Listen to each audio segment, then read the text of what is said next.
Right. Yeah. Record settings. There we are. Uh, sure. Great. Okay. So I'm going to go ahead and All right. All right. Can you see my screen? yes. Yes. Can you see angels in the thing? Yes. All So the time. I see the word angel. I get that checked out.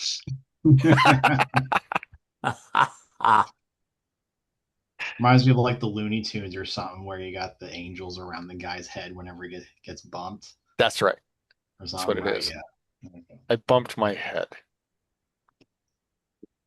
Go for it. All right. All right. So we are here to talk about the opening chapter to Dr. Michael Heiser, God rest him, his book about angels, what the Bible really says about the heavenly host.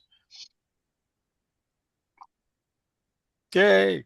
Now, when going into this work, one thing I did notice is that if you did read Supernatural by the same author, the angels book, the demons book, and Supernatural all buttress each other.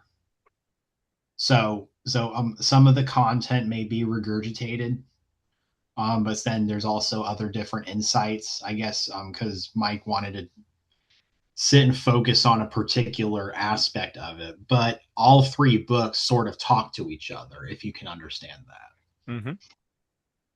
All right. So let's see what's next. All right. So first big question is, what are angels? All right. So the word angel that we use for is a loan word. Is derived from the Greek angelos or angelos, meaning like a messenger, right? But what we normally think of when we of an angel is men robed in white with wings and a halo strumming harps on a cloud, right? Or women. And Or women. yeah, Yep. A lot of people picture female angels. oh yeah, yeah. And then there's also the angels that pop out of the Ark of the Covenant and melt your face. Yeah, Right. so context matters, Larry. Yes, Context. it does. It does. So yeah, but what happens is our idea of angels, a lot of it comes from pop culture and it's not really derived from scripture. So especially with the angel tradition, a lot of that is extra biblical, even though it has a biblical foundation. Us filling in the gaps because sort of becomes like a cultural meme or a mythology, right? That's just kind of passed on and builds over time. But Heiser points out that we know more about angels from pop culture than we do actually about the Bible. So the point of his book is, what does the Bible tell us? And by Bible he means the 66 book Protestant canon. Tells us about angels and what they do, right? So our common depictions of angels and what we say about them are more of a pop culture phenomenon than based on religious doctrine and tradition. Yes.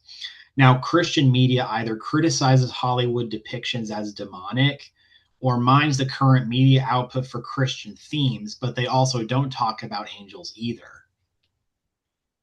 Hmm. So it kind of is one of these things that are just taken for a given, and it's not actually, we don't actually delve into it. Now, of course, Christian media makes up a whole enterprise about calling things demonic in Hollywood. But of course, they're also not doing anything to help the problem. Mm. That's the issue. Mm. Because again, you go watch Keanu Reeves as Constantine talking about angels and demons fighting over, a Marvel comic world. It's actually really interesting. DC. Oh, sorry, it's DC Comics. Yeah. I apologize. Thank you, Emily, for correcting me. Yeah, John Constantine is a DC character that deals with angels and demons, right? Well, then we also see stuff like, yeah, uh, like in the Conjuring universe, especially the Nun. I was so impressed with that movie, but that talks about warfare between angels and demons and stuff. Mm. But you never see the Christians really sussing this out. When is Angel Studios going to come out with an angels and demons, battle royale? Nope, not going to happen. It's Mm-hmm. always someone else, right? And so that leads Heiser to say that the angelology of Christian tradition is, to say the least, quite incomplete and in some ways inaccurate. Next slide. So, why should we care about angels? Why have this discussion? Why have this Zoom call? Why Mm-hmm. read this book? Well, I ask myself the same questions. But it says here that they are part of God's heavenly family or divine council. Now, we know from reading the works of Dr. Heiser and maybe even seeing his presentations in person or online that Heiser really brings forth this idea of that the Judeo-Christian corpus of scriptures discuss heaven as having a council. It's not just God alone up there, right? Mm-hmm. Which is very controversial given the exclusive monotheism Christianity teaches and what we've understood, which is the hurdle he has to overcome. But it's there from the text, just naturally in there. We just have to understand what's going on with these writers when they, what's going on when they're writing these things. So this makes me think of Mark S. Smith in his book, The Early History of God, and he devotes several chapters explaining how the ancient Near Eastern family on earth, like mom, dad, two kids, also is reflected in the heavens with the divine family, where you always see a father, a mother, and a child, right? So this is like, El, Asherah, and Baal, right? Or Zeus, Minerva, and Athena, right? Mm-hmm. There's always a father, a mother, and a child, right? It's a reflection of the family is a direct reflection of the divine, and that's what Mark S. Smith is talking about. And then Sanchuniathon in his who's a Phoenician in his cosmogony story tells of Elohim, and he uses that exact word Elohim, who Mm-hmm. are auxiliaries that are led into battle against the Titans by El, the High God, right? So they're sort of his entourage, his foot soldiers, his court, right? Mm-hmm.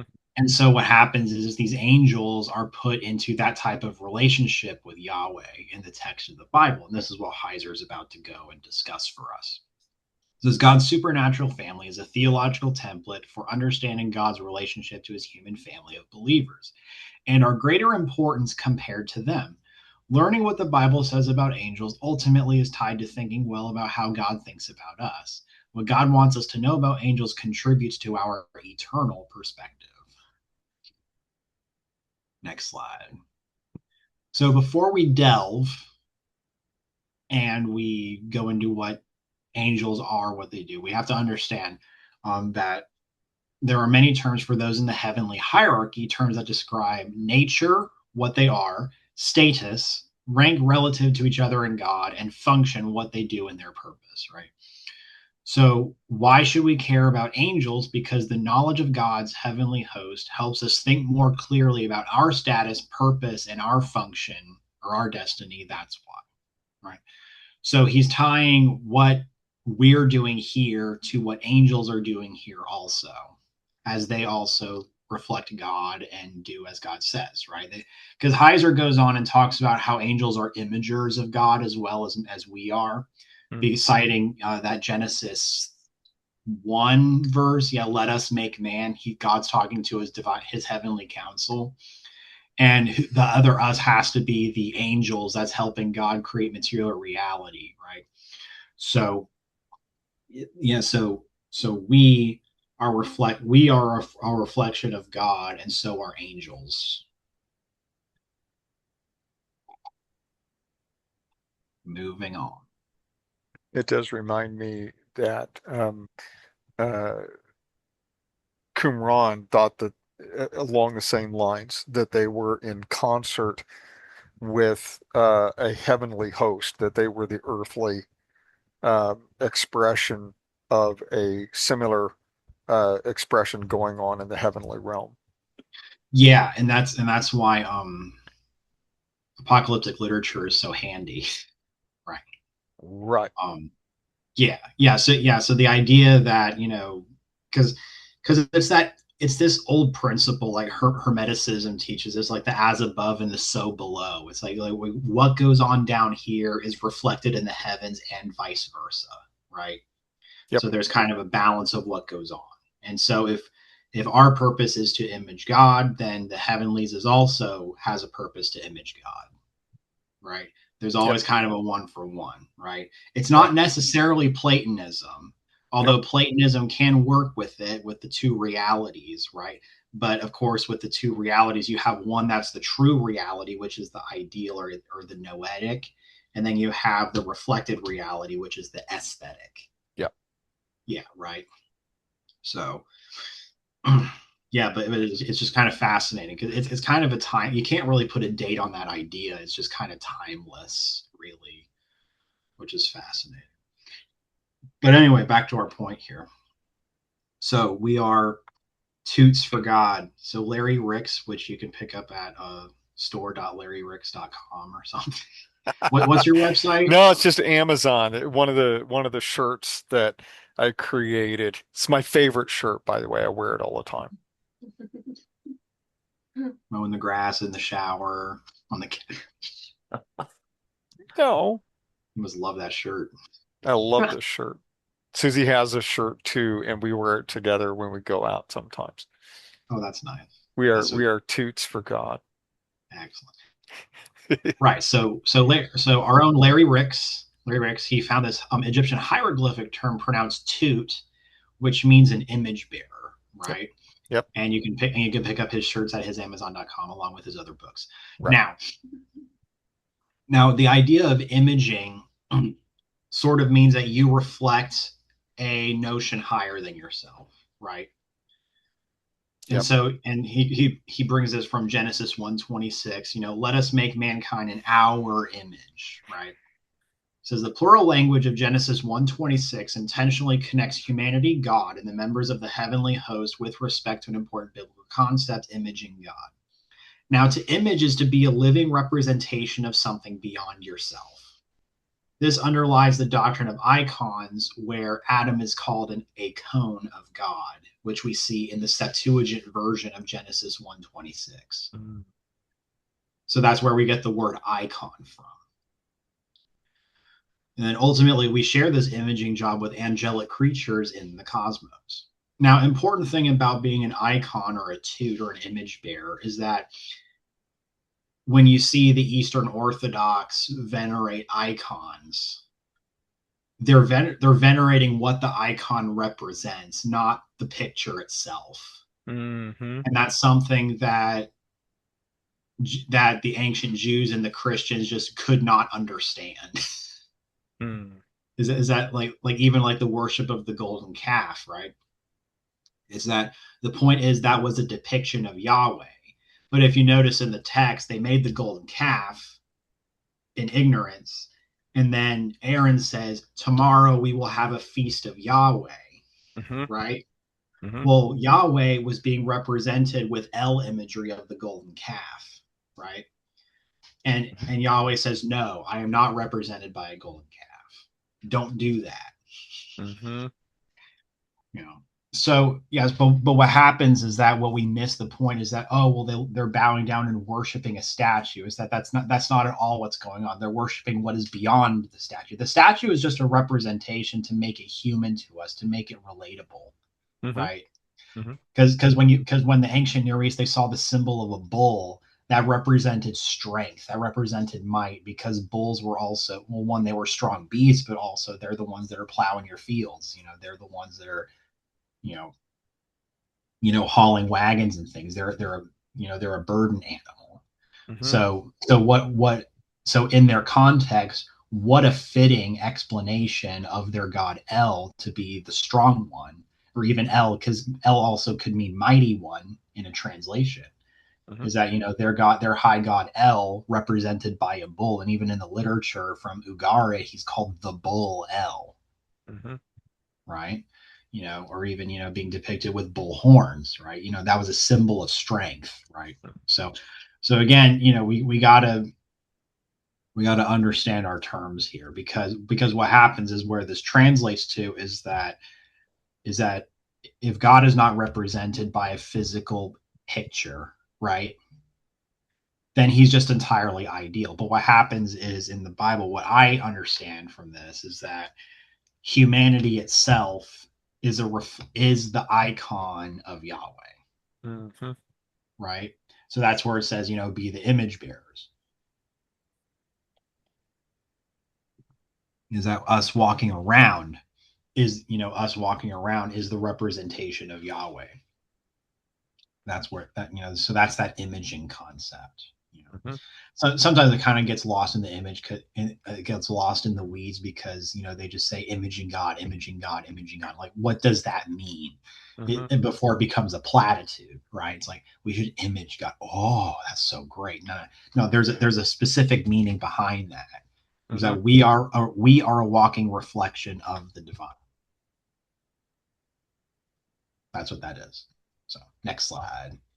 All right, spirit beings. Before we encounter the range of terms for the beings who serve God in the spiritual world, we need to grasp the fact that a given word will not necessarily yield the same kind of information about the spirit beings. To illustrate, the label spirit being tells us only about the nature of a particular being. It is not embodied, not what that being does in God's service or its particular status in God's heavenly bureaucracy. And this kind of made me think of this old Disney short where three ghosts are bored in a house, and they call Mickey, Donald, and Goofy as ghost hunters over to come get them out of the house, but the ghosts just play with them for the time of their stay. It's pretty humorous, but what this is you see that the ghosts can go through walls, like they're not bound by sensory material categories, right? Yeah. Or yeah, they appear, but they don't, yeah, but they cannot really interact with the material world. Now, you do have different kinds of spirits like that. Like, you have a poltergeist, which is a ghost that makes noise and can move stuff, right? Hmm. Yeah, there is a phenomena explaining that. However, but the idea he's trying to get home, the idea he's trying to get is, like, spirit being is kind of a generic word that doesn't really demonstrate what they are or what they do.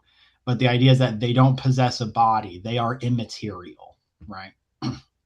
They're not walking, or they're not yeah, you can't touch them. You can probably see them, but yeah, they're non-corporeal. Thank you, Emily. Yeah, non-corporeal is another good word for, not in a body, right? Not in So a yeah, body that we would recognize. well, they can appear as whatever they want, right? They can Hmm. appear like grandma, or they can appear looking like a banana. I mean, because they're not bound by the limits of the material world. Sure. Yeah. So I think that's what Heiser's trying to come across. Before you go much further, Angela had a question in the, uh, All right. Angela, do you want to just ask it? Yeah, are you saying, um, my thought was with the icon and the image bearing, like, is that representing God then? Yes, yeah. To reflect the divine is also to do the same. Is sort of the same thing. It's just synonyms, I guess. Yeah, because think about it like a mirror Mhm. looking back at you. Is that it's not truly you, but it's a reflection of you, right? Oh, yeah. Like the creation reflects the creator. Right. Yes. Exactly. That's what I mean. Let's don't forget the Hebrew. So in the Hebrew, the word there is related to the word for shadow, in the shadow of God. If that helps any. Mm. Does that help, Angela? Yeah. Excellent. Thank you. Good. Last thing I want is for people to be confused on here. So if you need clarification, please let me know. I'm more than happy to elaborate. All right. Appreciate you. Yeah. So our ghost friend here, he just kind of exists. Also, it doesn't really go into like how they interact in a heavenly hierarchy, if at all. It's just that ghosts are there, right? And ghosts would also be considered spirit beings, like the ghost of Samuel that we read in the text. He would be considered a ghost in our common pop culture depictions of stuff like that. But Right. how Samuel relates to the heavenly hierarchy of where his disembodied spirit is, the text doesn't say. It's just that, the witch of Endor called up Samuel, and Samuel's saying, Saul, what are you doing? Right. We've been over this. Yep. Right? It's like, I was having a great time until you woke me up. Which is also interesting because Hebrews as a culture doesn't really develop language of an afterlife until they meet the Greeks. Mm-hmm. Yeah, which is pretty interesting. Yep. And I don't think they still have a firm decision on it, even first, second century of what they do in the afterlife. And even if you ask a modern Jew, it's like the afterlife is just not really something they think about. It's like, you're in the ground, you're dead, done. Mm-hmm. That's it. Or you Mm-hmm. reincarnate. I've never heard that. There are Jews, surprising, that believe in reincarnation. Yes, there are. Mhm. But for the most Never. part, they do think that we just go sleep in the dust. Mhm. Yeah, like The you issue go to is you go to Sheol. That's it. Yeah. Like your body's in the ground, done. That's it. yep, exactly. Yeah, And yeah. So that's what the Zakar book is all about. It's about dim sleeping. You're not wide awake. You're in a dim sleep state. So anyway, but you're right. That is Old Testament view of it. There's no spirit body duality. That's a very, very late, if even ever held by the rabbinical Jews for the last 20 centuries. yeah, because even how the Bible terms it is that my soul goes to Sheol, Hmm. right? I am in Sheol. My body goes to Sheol, right? Hmm. So And it's Sheol just isn't necessarily it's not hell. It's not a bad place. Job wants to go there. He's resigned that that's what's going to happen, but he just wants God to remember him at the end. yeah, yeah. So those of you listening, that's a little teaser in Larry Ricks's book, Zakar, Zakar. Hmm. which you can pick up Exactly. from his Amazon storefront. So Absolutely. Shameless plug. got to get your books out there, mate. No doubt, brother. Yeah. All right. So now Spirit. going into the word of spirit. And this was a really interesting little study I did on the side, trying to fill out, what Heiser's case is. Because sometimes I think he could make his case better Hmm. and a bit more descriptive because he just I there's times where he's vague in the text or he just wants to sound nice and he just kind of floats along the nice sounding stuff when you really could just go in and you can just go in and hyper focus on the different terms and things that you're using. I agree. He lacks a literary tool that I think is well used, and that's the idea of an excursus. And I think he would be his material. So I'm glad that you're doing this because his material does seem to Yeah. sometimes lack a depth that would really help create an environment for what he's talking about. Yeah, and it's just to kind of carry his point home or be more descriptive. Hmm. Hmm. That's kind of my only beef, right? Hmm. Because again, we're all Heiser fans here. We love his stuff, but he could have been a bit more on point Hmm. with some of the things he said to help carry the point home. Hmm. Hmm. You know. All right. So anyway, back to So this. this is an excursus here. Yeah. Right. So back to the show. Right. So spirit. What is a spirit? Now it's not just at your ABC, but what exactly is a spirit? So the Old Testament makes it clear that the members of God's heavenly host are spirit beings. We just discussed that word. Entities that, by nature, remember nature, are not embodied, at least in the sense of our human experience of being physical in form. And then he also mentions, the First Kings 22 episode. That's where God sends the lying spirit to Ahab, and Second Chronicles 18. Now, it assumes body-spirit dualism, right? Body is material and sensory. Spirit is immaterial and invisible, but present nonetheless. For example, when God breathes, he spirates, which is where we get the word spirit from. He spirates, breathes into Adam's body, who becomes a nephesh, right? And that is nephesh is used in Genesis 2.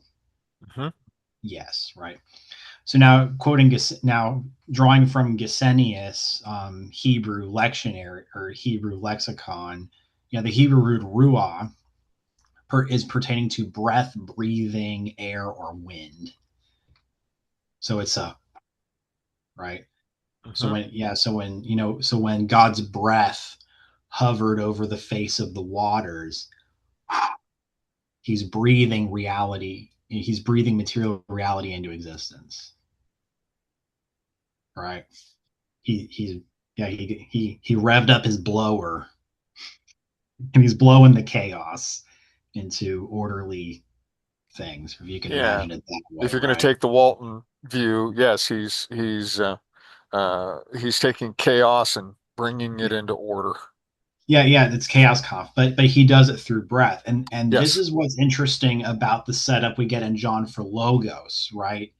Because what happens is when God creates in Genesis 1, he has the power within himself to do the task of breathing it out.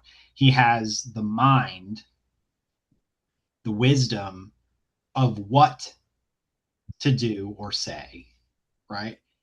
And then the breath with the logos, goes forth, and by that material reality is created. Yeah. So when Yahweh is saying, "Let there be light," and he breathes that out, because not only is it spirit, but it's also logos, word, and the wisdom both together from the mind of the Father emerging to make material reality. Or to order what's already there. That would be Walton's point, is that it's Yeah. already there. It's not ex nihilo. It's pre-existing chaos, and it's ordering. Yeah. Well, So, that's like a hyper, because what I just described is based off of reading, I think, Stoic cosmology, but that's like a hyper deep dive on a Greek creation narrative sure. that carries over into who was I reading that said that? I can't recall, but it's like when the theologian sits and picks apart like what's going on when God breathes, and he's performing a midrash on that passage. So when God breathes over the chaos, what caused and what emerged that breath as a first principle. Sure. Right. And so of course Greek thinking comes into play with this, but they're pulling from that data bank to help inform this. Indeed. Right. So yeah. So meanwhile, back at the Ruah. Yeah. So meanwhile, back at the Ruah. So spirit again. So question: does the heavenly council have breaths, airs, winds with natural characteristics? And this is my deep dive onto this. I'll going forward, I always quote Heiser when it's a specific quote from the text I'm going into, in case that causes confusion. Like I have scare quotes, and it'll say from Angels Heiser. That's Sure. Michael Heiser talking, not me. So this is me talking here. So, how does a breath function within the material world? How does this define categories on a metaphysical model? So, my challenge with this is that while we're building on this, let's start constructing your metaphysical model, right? Let's start constructing your cosmogram. of where things start to fit in. Now, what we do know is that from 1 Kings 22, we have the lying ruach, the lying spirit. We have the evil spirit of Judges 9. We have the harmful spirit of 1 Samuel 16. We have the ruach of confusion in Isaiah 19. Now, that word ruach could also be translated as airs. So what does this make? A harmful air, an evil air? Well, in English, we have a relationship with this concept. In the Cambridge English Dictionary, entry for air as a noun also renders the definition of it being a manner or appearance, right? For an example, he retains an almost professorial air, right? Like there's a manner or appearance about something, right? There's always an adjective attached to it in this sense and use. Another example, she has an air of confidence about her, right? So I'm wondering if that's what's going on in these passages too, which very well could have been meant, because that's how ruach can go. Because is it a lying wind? Can the wind lie? Can the wind be evil? Can a breath be evil? Well, there's a lying breath in the prophet. I mean, there's different ways it could go. And using the word ruach. Well, I'm just thinking is that, I think there's also a degree of, bit of context. I guess we kind of lose cultural context, perhaps the language that, that we've just lost over time. That it could mean something that we just aren't aware of.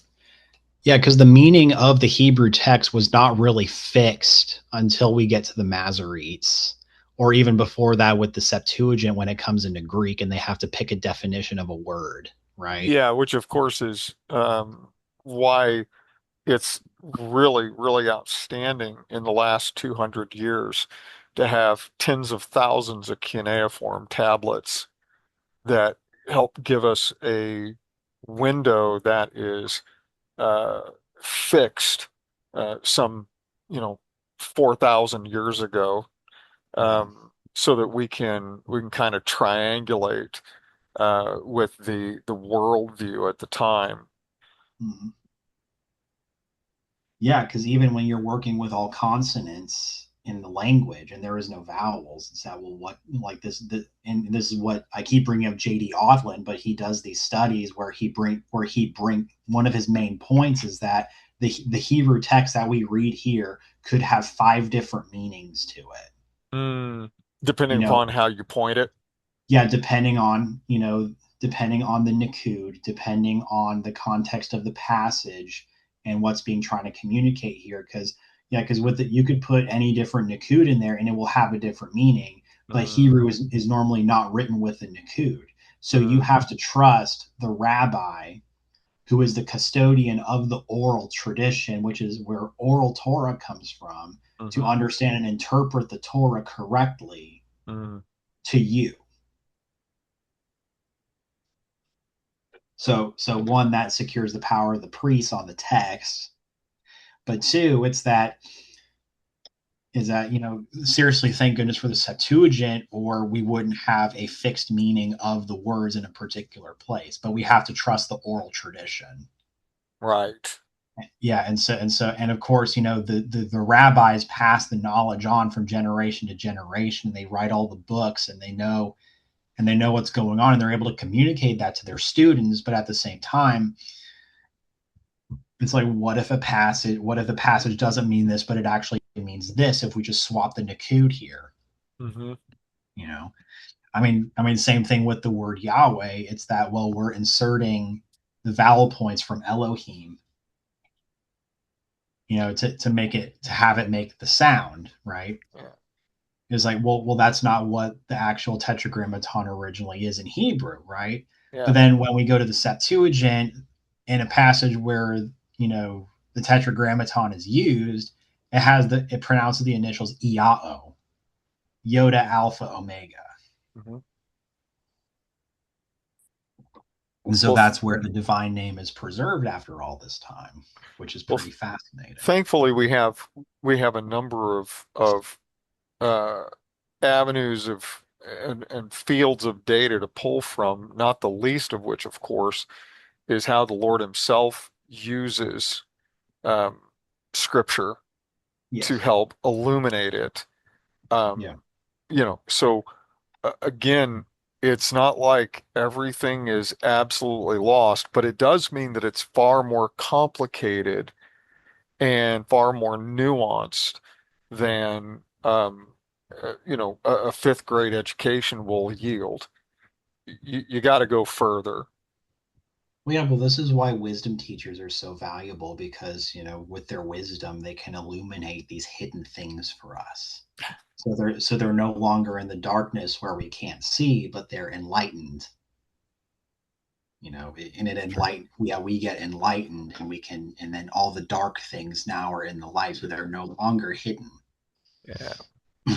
I mean, I'm being very esoteric here, but this is how ancients would think about these things. Yeah. Yeah. Yeah. And so there is a bit of confusion. This is why Jews like to argue, is because the text could mean different things. Hmm. Hmm. Have you ever met a Jew that doesn't like to argue? I don't think I have, but Uh, it's a it's thing. in the DNA, man. Yeah. Oy Yeah. vey. I told you. Complaining. I told you it means this. Of course it means that. Why you gotta fight me on this? Oh, but this rabbi said in the text over here that no. That doesn't count. Focus on what's going on here. It's like, yeah, Jews are funny people, but Yeah, but but dude. that is a real issue in biblical studies. With the Nakud taking so long, as far as we know on the historical record, we have to trust the oral tradition of what those different things mean, and so the same thing applies here, right? Hmm. So roping us back to Ruach over here is that, well, based on context, is it a lying? Yeah, God sent an evil heir among them, which is like an evil attitude or Hmm. something, where God is kind of micromanaging the psyche here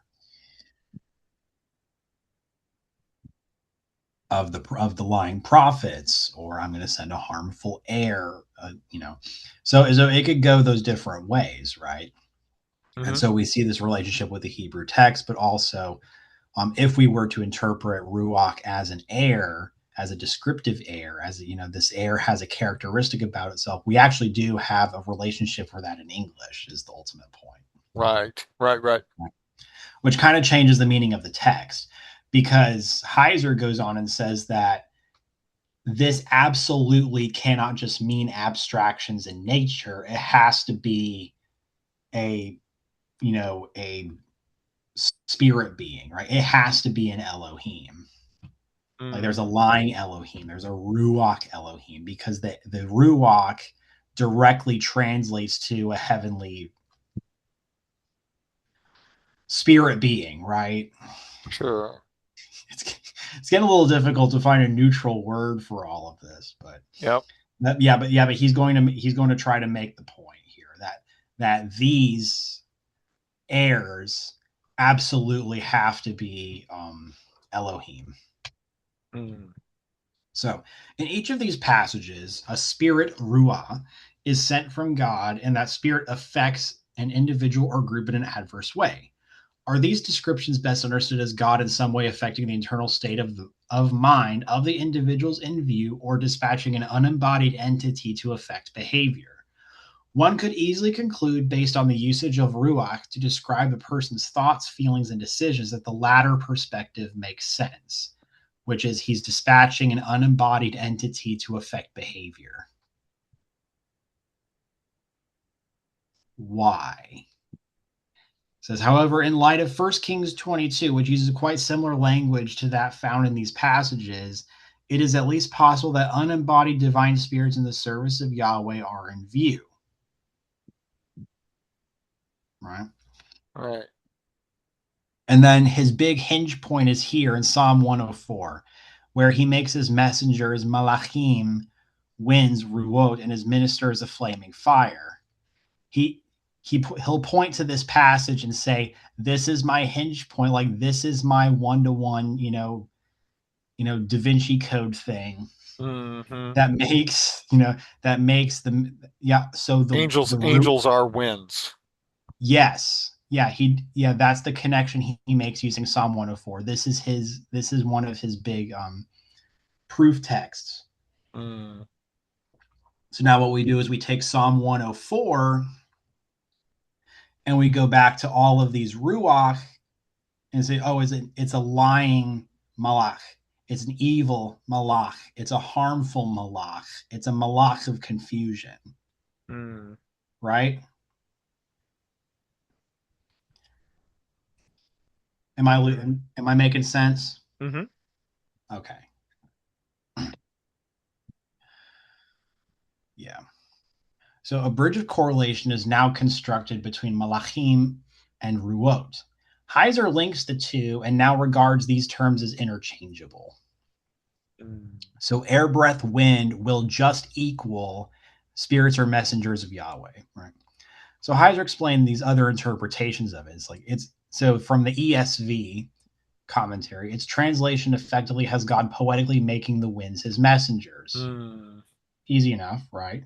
Hmm. Golden Gay says aspects of creation then form the means whereby God affects other aspects of this management. The clouds are Yahweh's limousine. The winds are its means of propulsion. Both the winds and the lightning are Yahweh's aides and officers. Yeah, so they both take a poetic angle to this, Hmm. right? So it's kind of just which sort of is like an epic is it's like sort of like an epic song, like we see from what's his name? The like the Homeric hymns to the different gods, right? Mm. Yeah, some of these psalms sound just like that, and what they're saying and in their meat and in what they're saying to each of these. Until you take the Ruah and you turn it concrete, and it becomes a cloud rider, and Yeah, these are cloud riding beings. Um, then it's no longer poetic. Now it's concrete. yeah, indeed. Yeah, because you see here Psalm 104. That's the heaven chair. Hmm. Hmm. That's the heavenly chair, Hmm. right?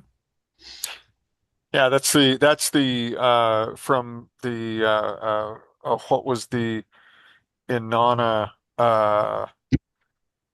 poem?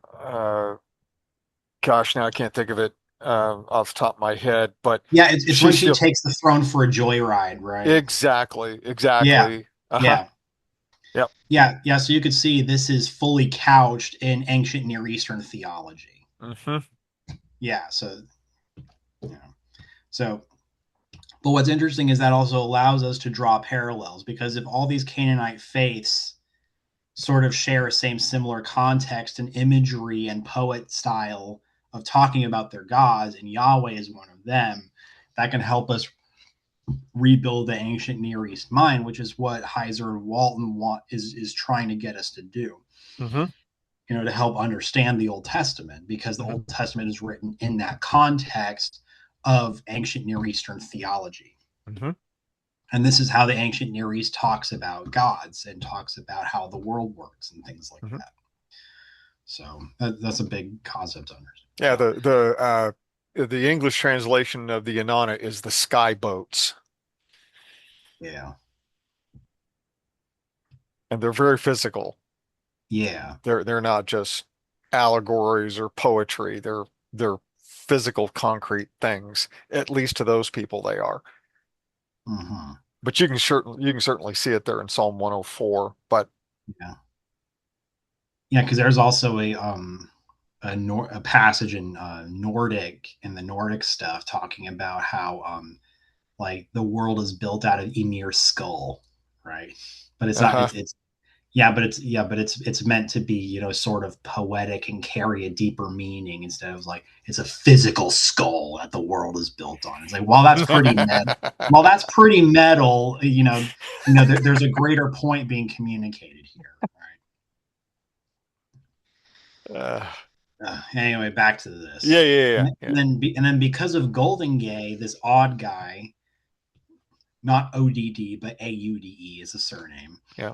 And for those listening, concludes the plural term ruhot, spirits, is never used of angels in the OT because these three sources say that it's a matter of poetry, which does make sense, right? You know, I can see why they come to that conclusion, but Heiser is unconvinced that these ruot are abstractions in nature. So Heiser appeals to ancient Near Eastern theology to fill the gaps. He uses Psalm 103 as an example to link the words malachim and ministers. Malachim elsewhere are linked with other descriptors like angels, Psalm 103, mighty ones, giborim, Psalm 103 again, also used of human warriors, and messengers, Psalm 104:4. Nowhere, Heiser argues, does it point to abstractions in nature. Now, my question is, how does translation bias come into play? Is it meant to avoid redundancy? Is it meant to bolster a pet doctrine? But why are most of these proofs from the Psalms? You know, because one thing I'm noticing in him building his case is that he's using Psalms to interpret and what the Psalms say in their poetry. And he's trying to build a cosmological model out of the poetry in Psalms, which is kind of interesting because he's using this as his guidebook or his lexicon or his code or his decoder to figure out where, you know, because if ruot and malachim are interchangeable words, right? So now Heiser is going to go to wherever ruach happens and wherever malachim happens, and he's going to say that, oh, well, that's referring to angels here, and from here, that's where he's going to build the case on what malachim are in the text. But I just thought it was funny that he uses the Psalms a lot to kind of prove, to sort of build his case, and it's a big pillar of where his case rests on. So now to note, one interesting thing is that melech, king, and malach, servant or messenger, sounds slightly different, but malach possesses an aleph that melech does not have, securing that A sound. Yeah. So melech, king, or we also hear malchut, which is kingdom or kingship. That's melech, and then malach is, you know, servant or messenger. Yep.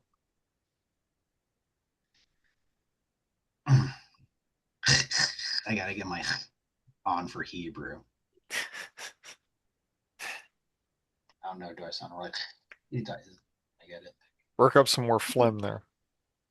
Yeah. Exactly right.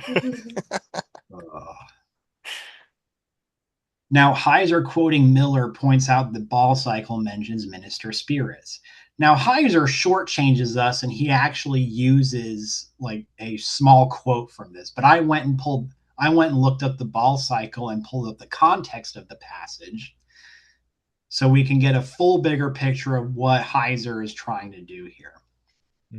So he says, after there arrived the messengers of Yam, the emissaries of Judge Nahar.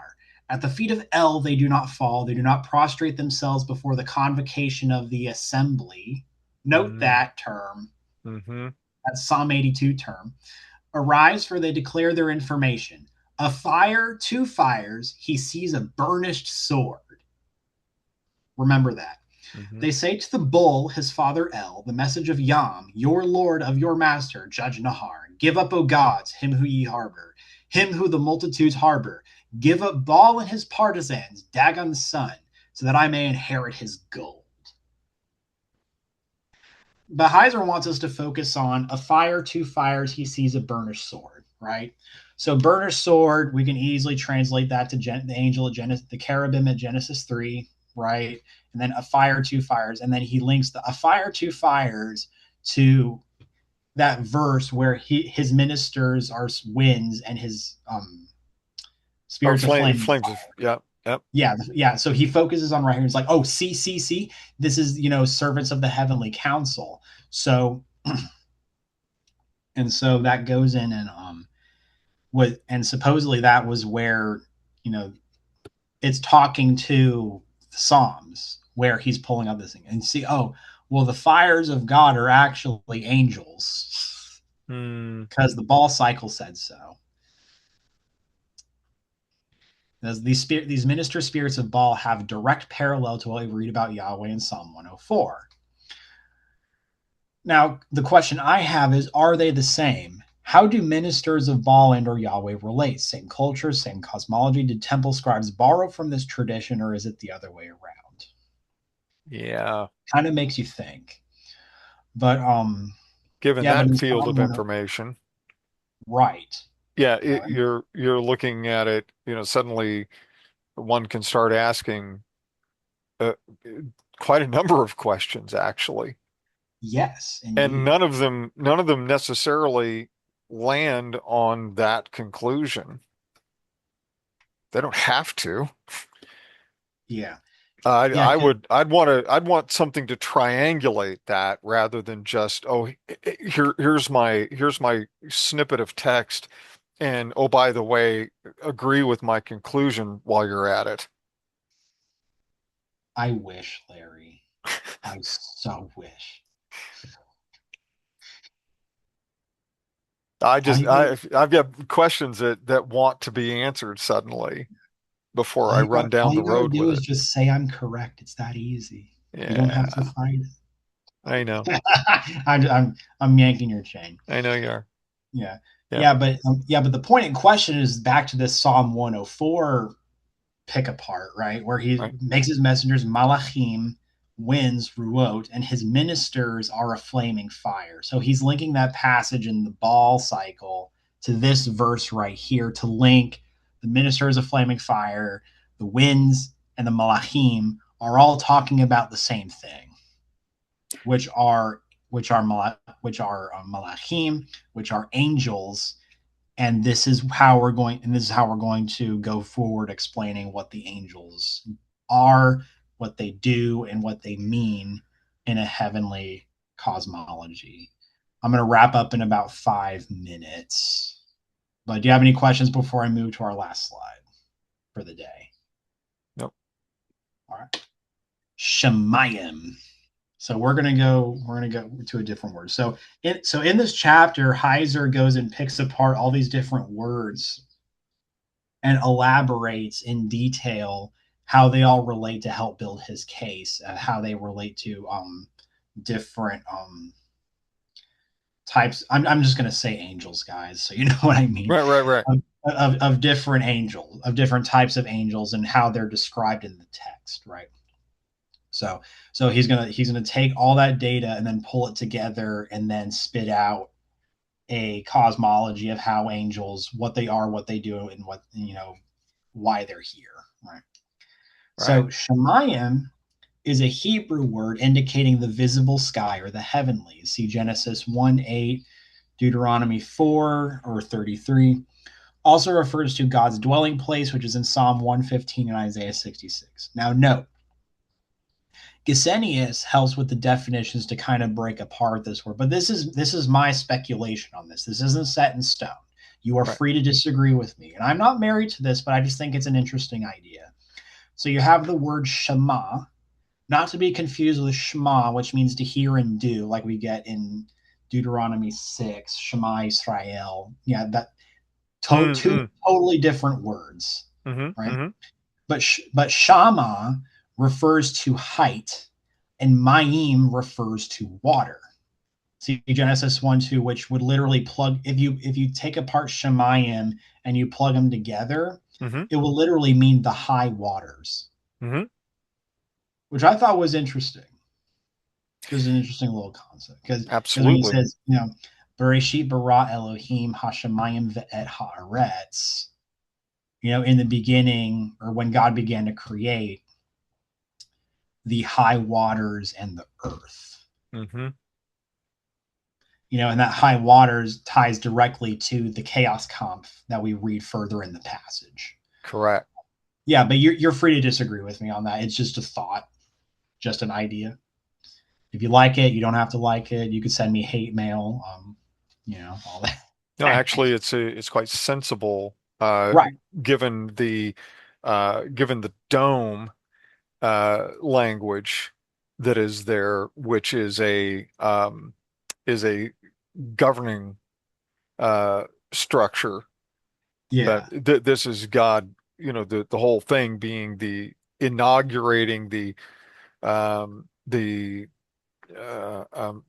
government temple inauguration Yeah. functional piece of the thing, and those waters above, waters below, um, uh, to me has now turned into a light versus dark. It's good versus evil. It's the high waters, the high rulers in the dome, and then the low-lying rulers.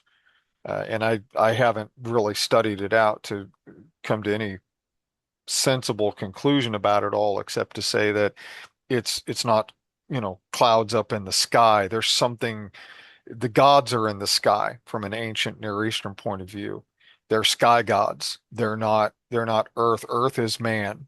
Sky is, up is gods, down is man. And uh, uh, uh, the Shemayim in that way of viewing certainly does have a great tie to Genesis 1. Yes, indeed. Indeed. Yeah, so I just thought that was a neat thing. Absolutely.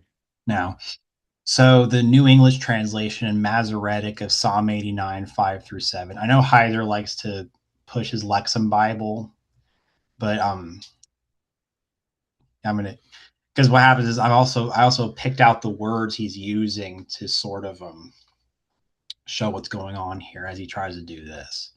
This is, O Lord, the heavens, Shemayim, praise your amazing deeds, as well as your faithfulness in the assembly of the holy ones, Kahel Kadosh. For who in the skies, Shachach, can compare to the Lord? That's the Tetragrammaton. Who is like the Lord, Tetragrammaton, among the heavenly beings, Ben El? That's different. Sons of That El. should be sons of God, but yeah. A God who is honored in the great angelic assembly, Sod Kadosh, Mm-hmm. which is kind of interesting that it's, I don't know, and more awesome than all who surround him. What's interesting is that great angelic assembly, like, kind of shows up twice, but they have different words. Mm-hmm. Yeah. So for the first one, Kahel Kadosh, because holy ones would normally be like Kadoshim, right? Mm-hmm. Holy ones, or the holies, right? Now contrast this with Psalm 82:1, Hebrew Adah, meaning the congregation or assembly, using Strong's lexicon, right? Mm-hmm. So the assembly of the holy ones that Yahweh walks into, like the assemblies of the sons of El, is an Adah, not a Kahel Kadosh. Now in the sky's Shachach, Gesenius renders Shachach as dust or a cloud, right? Which probably means like the clouds, but they're rendering it as skies here. And then it says, and then I'm wondering if that ties to the New Testament cloud of witnesses. I don't know. Maybe. But yeah, NETs. I mean, I'm not a tech scholar by any means. I am an amateur. I really am. I am very ignorant in these things, but I like more explanation as to why NET chose these particular translations. Yeah. Right. Yeah, but the idea is you have the heaven, Shemayim praises your amazing deeds, Yahweh, as well as your faithfulness in the assembly of the holy ones. Right. For who in the skies can compare to Yahweh? Who is like Yahweh among the sons of God? A God who is honored in the great angelic assembly and more awesome than all who surround him. So it sounds very poetic, of course, right? Hmm. Except that Sod and Kahel are two very distinct ideas. And I know the Kahel is also um, a word that's used for Israel. So in the Sinai mirror, right, you've got the Kahel that is assembled Yeah. with, Yahweh and all of the heavenly host, and then you've got a mirror of that uh, down on Sinai with Moses and the three forget exactly the three names, but then the 70 elders, and then of course below them outside of the boundaries is all of Israel. So there's a mirror assembly that is the Kahel in heaven, the Kahel on earth, and then the Sod. That's one that I'm a little lost on. I remember looking that up at one point and following that through from the Dead Sea Scrolls. That is a word that is a highly used in Dead Sea Scrolls. Qumran community used that, and I forget exactly what the Sod is about. It's also biblical. It's not just DSS. It's Old Testament as well, and I forget the difference between the Kahel and the Sod, but they're two very strong organizational words. Indeed. By the way, I did ping Robot on the hey, what about the flames of fire, the ministers of fire? Do we have that um, in the DSS? And, which kind of goes to your point. You kind of wish that Dr. Mike would have gone beyond the his Psalm quote, right? Or no, I'm sorry, it was the Baal Cycle quote. um, you kind of wish you had widened that quote and also looked for things beyond it. And there are at least three links: Songs of the Sabbath Sacrifice, Mhm. 4Q 400 through 407, 11Q 17. And Yes. then there's also Jubilees 2:2, 4Q 216, etc. And then finally, there's also, uh, or actually, there's four. I'm sorry. There's also First Enoch, Throne of Fire vision, Oh yeah. which Aramaic at Qumran in 4Q 201 FF. And then finally, there's angels as Ruhot in 1QS 3 and 4. So there's plenty of fire angels Yeah. in the DSS. Well, also we have that cherub at the Garden of Eden with the fire sword. Yes, Yeah, but yes. what happens that but yeah, like you're saying, is that you have this huge tradition talking about the angels, Hmm. but Heiser is limited himself to the Old Testament, or he's limiting himself to the 66, Yeah, yeah, yeah, which is yeah, kind of yeah. disappointing because then also is that if he's using the Baal cycle to say, well, his ministers are a flame of fire, Where does that and exist in the 66? it does not. So what happens that, well, now we have to, so going to the Baal cycle is not, is that's outside of your boundaries. Exactly. That's the It's point. outside of your boundaries. So But why then, isn't the DSS in your boundaries? right. So what also happens is that, well, does that mean that the Baal cycle is inspired scripture? Because Touche. yeah, well, that's a serious question you have to ask, right? Hmm. Because is that, because again, I think he also notes. I think there was one point in the text where he says, "Say, yeah, there's the Deuterocanon with the story of Raphael in Tobit, but that's not considered scripture, so we're not going to go there." Mm. It's like, are you kidding me? Because especially in First Enoch and even Second Enoch, is that you have clearly defined angelic categories being discussed Hmm. in the text that help you out a lot when Yeah, discussing this. yeah, they You are know, huge, fiery, angelic beings. oh yeah, they're big. They are big parts of the story. In fact, central parts of the story. Because if you read Enoch, you see angels, wanting to get some, Yeah. and you have angels that are aghast at them getting some, and you have angels in heaven that fight those. Yep. And then you have a big cosmic war, right? But oh, that's not scripture. So that's completely irrelevant to our study. Yeah, which leaves you scratching your head then at okay, so then why are you reaching into the Baal cycle? Exactly. Because you were saying is that we're going to look at angels in the ancient. Now again, because there's so much data, Hmm. he probably does not have the bandwidth or the scope to encompass all of that, right? And hence the reason that you are left wishing that he would have at least taken the opportunity to write an excursus that Mm-hmm. would take that and deep dive it outside of his primary text so that Uh-huh. if you had a greater interest, if that really sparked you, you could go read that excursus and say, "Oh, I get it."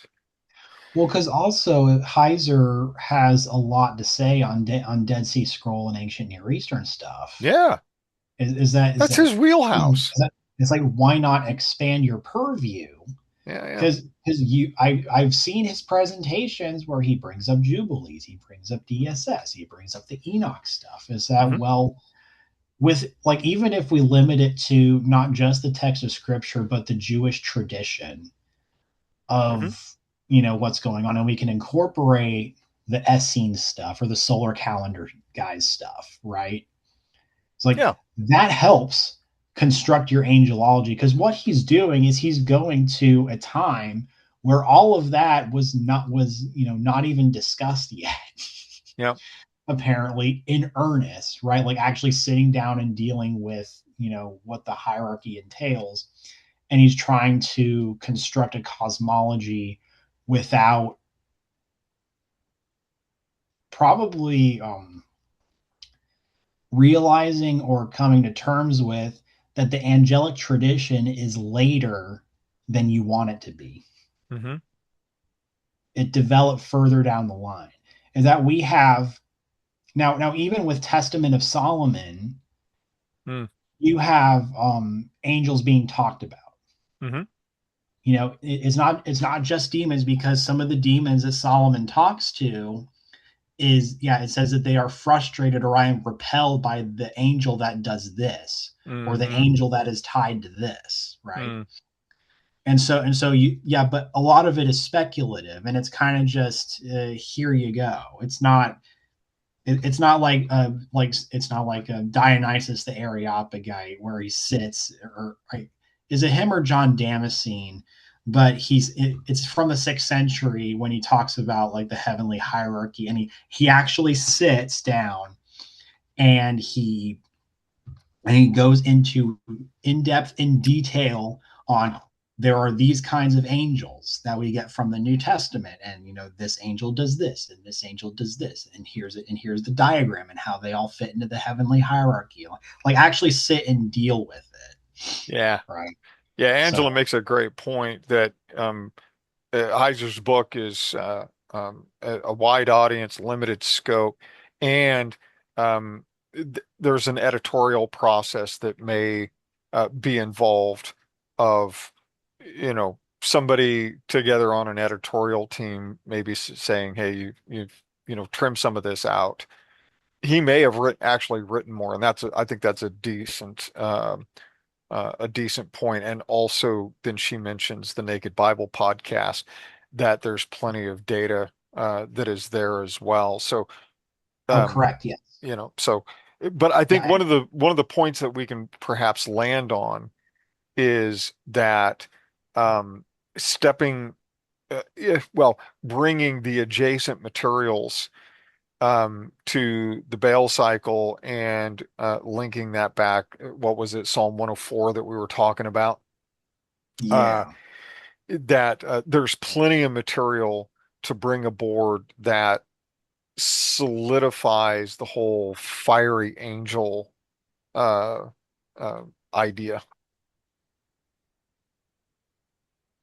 Indeed. So How good do start. yeah? How do I cut my screen share? It's already off. Oh, it is. Uh-huh. Oh, Yep, oh, it's off. all right. Okay. Yeah, because Angela, like what you were saying, yes, is that he goes into this stuff, and he does a deeper dive elsewhere. Yeah. But it's just I wish he involved a little more to help inform him because sometimes he seems he's kind of grasping at straws a little bit, or he's really trying to stretch it and seeing how far he can go. Well, I'm putting this And thing in. and personally, I just don't find that I just don't really find that convincing because there's other ways to interpret the information Well, the as other well. side is too, is that it's kind of like the difference between unseen realm and supernatural. Um, there's two books, similar informational field, but two different audiences, and so therefore uh, the details of unseen realm are not in supernatural, and if demons and angels are written as companions to supernatural, it just makes you uh, wish that he had lived longer and perhaps written a set of companion books to angels and demons that would have been more technical deep dive to a more scholarly based audience. Yeah. So, but it's there. The data's there. So I think in that terms, the ministers of fire is well grounded. Yeah, because but then what happens is that there has to be a companion piece that may help buttress what he's doing in the text of the Bible. Is that if the Bible did come from an ancient Near Eastern theological substrate, Hmm. is it why don't you give like a Christian biased introduction to ancient Near Eastern theology Mm, mm. to help? Yeah, to sort of help as yeah, because in comic books they call it like a tie-in. Uh-huh. Yeah, they call it a tie-in. So like a Christian biased or Christianity based introduction to ancient Near Eastern religion, co-written by John Walton, right? And Which, they could tag team on this, and then you could say, hey, if you're if you're trying to understand ancient Near Eastern stuff throughout the whole text of the Bible, building off of John Walton's Lost World of Genesis 1, Heiser could pick that. Heiser and Walton together could go pick that up and then use that and then say, hey, well, if you're curious about like the Baal Cycle tie-in and stuff like that, it's like, why don't you like John Walton and I teamed up on this book, which actually would be a legendary team up, by the way. yeah, yeah, Um, is that yeah, and go read that for some more context. yeah. Right. So yeah, so it's like the information is there, but it's like, oh, we're just going to use the Bible, but I'm going to borrow from the Baal Cycle. It's like, well, nope, not happening. It's like, Right. where are you getting that from? Yeah, it's because again, if you're saying, yeah, we're going to use the corpus of ancient Near Eastern stuff we know right now to help fill in these categories, and he says that, it's like, yes, I get it. Okay, go ahead, Ball Cycle, Yeah. great. But he's saying, no, we're only going to use the 66. It's like, because it has to be from the Bible. What does the Yeah. Bible say? It's in the title, actually. It's like, Yeah. nope. So I do want to include one thing for anybody because I'm going to load this video over to YouTube, and actually got this question from the pastor of our church this morning before Okay. everybody else showed up. He and I both show up early to church, and so we're the only two there for probably a half hour before everybody else comes aboard. Anyway, long story made short, he asked me a question. especially with regard to suzerain treaties, um, and said, "So, are you telling me that that Yahweh, that God is copying and reusing ancient Near Eastern religion?" And my basic answer was yes and no. No, he's the originator. He's the original God. There, everything else is created by him. But does that mean, and so those that are created by him are the plagiarizers. They're the ones that are reusing Yahweh's structure, materials, order, and then they're disordering it, creating chaos. But the point is that then they not only do they do that, but they distort it, they add to it, they subtract from it, they rearrange it, all sorts of things. And then within a cultural context, Yahweh will pick up those ideas and he will use them. And essentially, it's like saying, okay, I see your broken thing over there.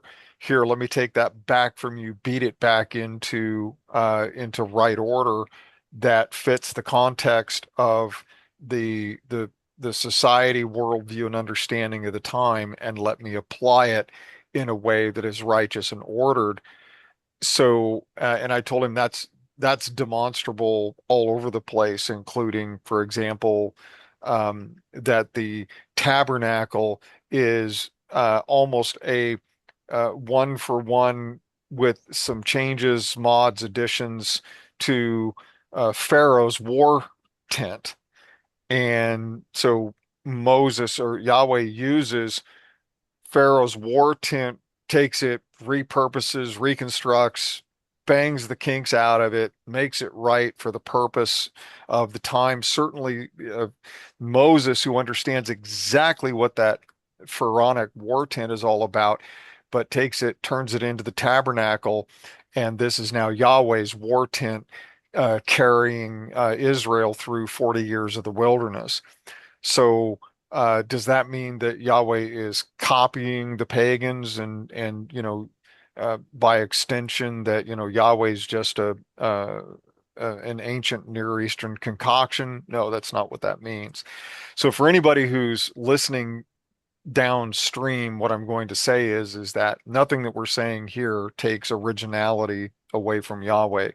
What it does, I think, from my point of view, is that it says that the ancient Near East is complicated with lots of nuances. And number one, we weren't there, so we don't have a complete understanding. We have to dig for clues. These people were not digging for clues. They understand exactly what their context is. They understand exactly what it is that they're doing, what Yahweh is up to at a certain level, and it's built in that context. And we're the ones who have the burden to go discover what that context is and see if we can suss that stuff out to a reasonable working model. So nothing in what we're doing should be construed with Yahweh borrowed everything from the other gods and they were his template. It's just not the case. But he does reuse what they put together and says, yeah, I see you're one, I've raised you 100, and I'm still going to squash you. So for what that's worth. I just don't want people to get confused and think that we're going down a road of trying to make Yahweh less than what he is and bring him down to the level of the other pagan gods. We're not. Hmm. Yeah, it's just they're all pulling from the same like cultural paradigm, Hmm. which is like the ultimate point. If we get anything out of it, is that they all pull from the same cultural paradigm Yeah. of ancient Near Eastern theology. Yep. Moses So, for certain, because Moses is raised, he's headed to a Pharaoh's throne is until he gets derailed, right? His well, training is exactly that. well, yeah, but also there is Manetho's account of the origins of the Jews, where um, oh, who was it? yeah, that the guy called Moses was supposedly a priest of Uh, like Osiris or something. hmm, Let me get correct on this. yeah. Yeah, I'll But have to. No, go ahead. yeah, but Manetho's account on the Jews, which actually reaches back to like the 300s BC, Hmm. if I'm correct.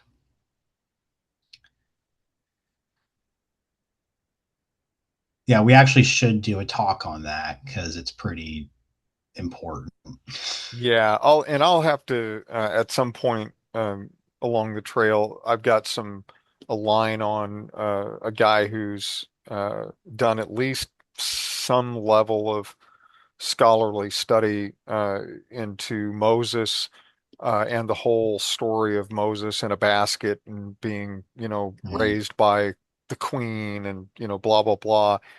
And it's a very, very interesting Egyptian theological and palace intrigue story that Moses is brought into the middle of that, it's his Egyptian stepmama who is uh, playing uh, theological and political shenanigans to get him into the Pharaoh's throne because her husband is worthless and what is it, Tutmosis or whatever his name is a weak, sickly second, and she's like, I don't want that thing on the throne. The throne belongs to me.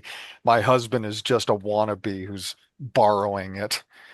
And so she does all sorts of stuff to get Moses in line for the throne. But of course, then he does what he does and ends up, in deserts as a sheep herder. mm. But anyway, but your material plus that, if I can dig through it and actually get it solidified, because this guy that I have as a source, I don't fully trust him. I got about 80% trust in what it is that he does. He tends to go off the rails at the edges. So, Yeah. so I need to figure out his material. But we can put all that together and have that talk. I agree. So, anyway, we're at 8:25. Uh, I just dropped a quote in the chat. yeah, I see that. Oh, I see. Okay. All right. Okay. Well, I think we're gonna end that off there. I'm gonna go ahead and uh nobody has to leave or anything. I'm just gonna shut down the recording so that we can put that I can get the video out later. So I'm gonna You've go been ahead. recording this whole time? I have. I've been recording the whole thing. It's funny to me when we forgot to record sessions. Yeah, no doubt. Get all the way to the end. Oh no.